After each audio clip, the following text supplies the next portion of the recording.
NDA கூட்டணிக்கு ஒரு மிகப்பெரிய ஒரு முற்றுப்புள்ளி விஜய் அண்ணா நேற்று வச்சுட்டாரு. ஸோ நீங்கள் பார்த்துருப்பீங்க, நேற்று நடந்த இஃப்தார் நிகழ்ச்சியில் பார்த்தீங்கன்னா நம்ம தலைவர் வாயிலேருந்து அந்த விஷயம் வந்துச்சு. நான் நிறைய வீடியோஸில் சொல்கிற விஷயங்கள் தான்.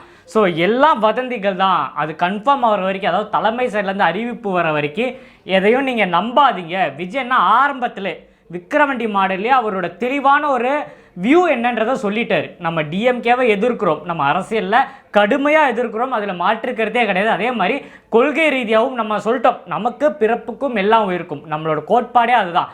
அதை வச்சு தான் நமக்கு எல்லாருமே சரிசமம், கிறிஸ்டின்ஸு ஹிந்து முஸ்லீம்ஸ் எல்லாருமே நம்ம ஒன்றுக்குள்ளே ஒன்றுன்ற ஒரு லைனை வச்சு தான் விஜய் அண்ணா இதை கொண்டு போனார்னே சொல்லலாம். போன இஃப்தார் நிகழ்ச்சியிலும் அந்த அளவுக்கு தான் அவர் பேசினார். இப்போ நேற்று மகாபலிபுரத்தில் நடந்த இஃப்தார் நிகழ்ச்சியில் நீங்கள் பார்த்துருப்பீங்க. ஸோ அந்த அளவுக்கு பாசிட்டிவிட்டி. ஸோ அவர் பேசின அந்த வீடியோ கிளிப்பிங் போடுறேன் பாருங்க. நாம் அரசியலுக்கு வந்ததுலேருந்தே நம்மளை பற்றி நிறையா சில வதந்திகள் எல்லாமே சொல்லிக்கிட்டு இருக்காங்க இல்லையா?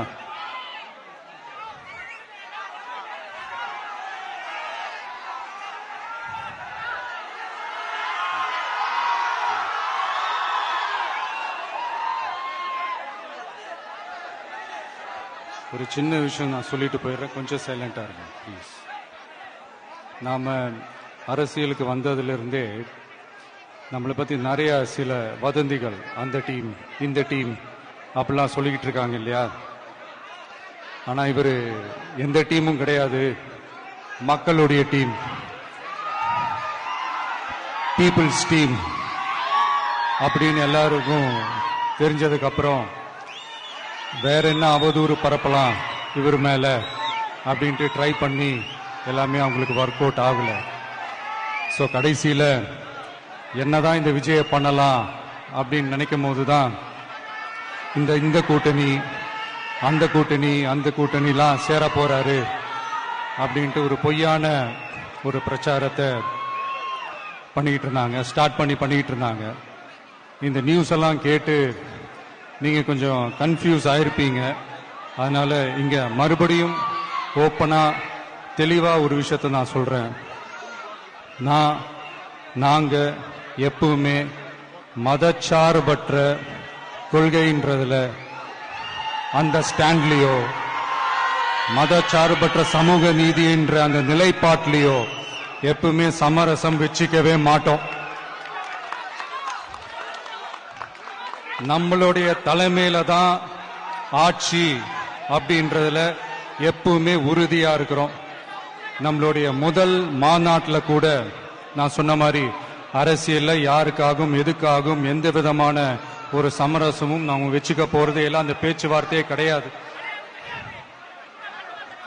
சரிங்களா? அதனால யார் என்ன அவதூறு பரப்புனாலும் தயவு செஞ்சு அதை நம்பாதீங்க. எல்லாம் வல்ல இறைவனின் அருளால் நாம நினைச்ச டார்கெட்டை நம்மளால நிச்சயமா அடைய முடியும். இன்னைக்கு என்னுடைய இஸ்லாமிய சகோதர சகோதரிகளுக்கு என்னுடைய ரமலான் நல்வாழ்த்துக்கள்.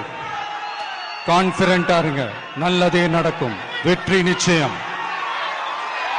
ஸோ ஆன்லைனில் கடந்த ஒரு வாரமாக பேசிட்டு இருந்த விஷயங்கள் தான். விஜய் அவர்கள் என்டிஏ கூட்டணியில் சேர போறாருன்னு சொல்லி ஏகப்பட்ட ரூமர்ஸ், அதுக்கு எல்லாமே ஒரு மிகப்பெரிய முற்றுப்புள்ளி. ஒரு வாரமாக பேசிட்டு இருந்த விஷயம் ஒரே நிமிஷத்தில் முடிச்சு விட்டாரு பாருங்க. இதுதாங்க உண்மை.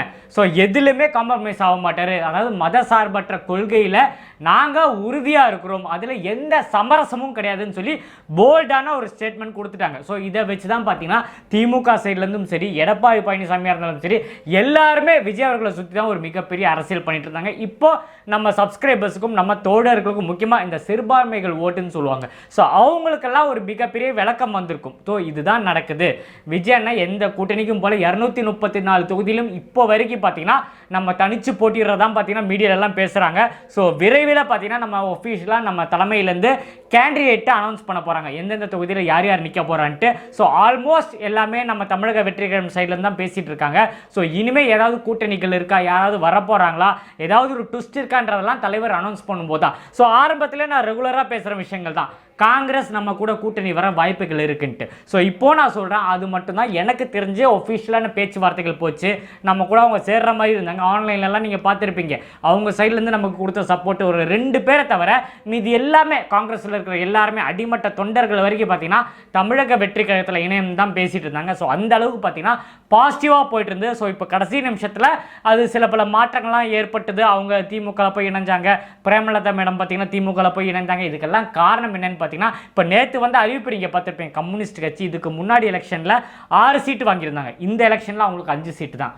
ஸோ எல்லாமே பணம் தானா, இல்லை இதுக்குள்ளே ஏதாவது ஒரு விஷயம் இருக்கா, ஸோ என்ன பேசி கன்வின்ஸ் பண்ணாங்கலாம் நமக்கு தெரியாது. ஸோ நம்ம தனித்து போட்டியிட போகிறோம். நம்மளோட கொள்கையில் நம்ம விஜயனை எந்த அளவுக்கு ஸ்ட்ராங்காக இருக்காருன்றத ஸோ நேற்று இஃப்தார் நிகழ்ச்சியில் அவர் பேசின ஸ்பீச்சில் உங்களுக்கு தெரிஞ்சிருக்கும். ஸோ இதெல்லாம் ஒரு புறம் இருந்தாலும் நம்மளை சுற்றி எப்பவுமே ரூமர்ஸ் தான், நிறைய வதந்திகள் தான். ஸோ அதுக்கு எல்லாமே தலைவர் முற்றுப்புள்ளி வச்சாச்சு. இனிமேல் அதை பற்றி ஒரு டாக் இருக்க போகிறது கிடையாது. ஸோ உடனே நேற்று ஈவினிங் இன்னொரு நியூஸ் கார்டு வருது. அதாவது நியூஸ் தமிழ் 24ல் ஒரு நியூஸ் போடுறாங்க.